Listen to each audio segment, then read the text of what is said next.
Everyone. మన 'బాహుబలి' ప్రభాస్ ఆతిథ్యం గురించి అందరికీ తెలిసిందే. ఆయన ఫుడ్ అలవాట్లు, ఆయన తన సెట్‌లోని మెంబర్స్‌కి, తన కో ఆర్టిస్ట్‌లకి ఫుడ్ పంపే విధానం చాలా మీమ్స్‌లో, చాలా స్టేటస్‌లో మనం చూసే ఉంటాము.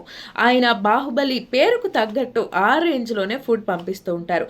అయితే ఈ విషయాన్ని గురించి ఆయన పెదనాన్న అయినటువంటి రెబెల్ స్టార్ కృష్ణంరాజు సతీమణి శ్యామలాదేవి కొన్ని ఇంట్రెస్టింగ్ విషయాలు షేర్ చేసుకున్నారు.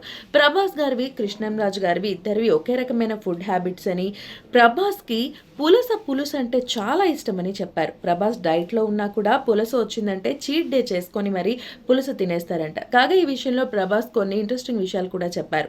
తన ఫేవరెట్ ఫుడ్ ఇష్టాలు ఎప్పటికప్పుడు మారుతూ ఉంటాయని, తనకిష్టమైనప్పుడు రసం, బిర్యానీ, రొయ్యలు, చేపల పులుసు, పులావ్ ఇవన్నీ కలుపుకొని తింటారని, ప్రభాస్‌కి కృష్ణంరాజు లాంటి సేమ్ ఫుడ్ హ్యాబిట్సే ఉన్నాయని శ్యామలాదేవి చెప్పుకొచ్చారు. అంతేకాదు కృష్ణంరాజు కూడా అతిథులు ఎవరైనా వచ్చినా వారికి అడిగి మరి ఇష్టమైంది వండించి పెట్టేవారని, ఏ ఫారెన్ టూర్స్‌కి వెళ్ళినా చాలా గిఫ్ట్స్ కొని తెచ్చేవారని, కృష్ణంరాజు గారు మొదటిసారి కొన్న 2 చీరలు ఇప్పటికీ తన దగ్గర అలాగే ఉన్నాయని చెప్పారు. ప్రభాస్ కూడా వాళ్ళ పెదనాన్నలాగే షూటింగ్‌కి ఎక్కడికి వెళ్ళినా కూడా మంచి మంచి గిఫ్ట్స్ తీసుకొస్తారని, ప్రభాస్ తెచ్చిన రోలెక్స్ వాచ్‌లు కృష్ణంరాజు గారు పెట్టుకొని మరి ఎంతో మురిసిపోయే వాళ్ళని చెప్పుకొచ్చారు.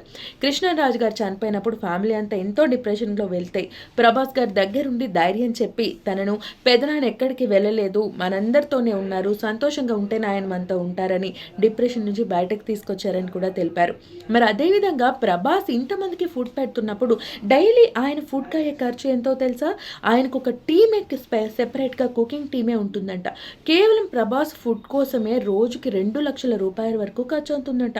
మరి చికెన్, మటన్, రొయ్యలు ఇంతమందికి సర్వ్ చేయాలంటే ఆ మాత్రం ఖర్చు అవుతుంది కదండీ!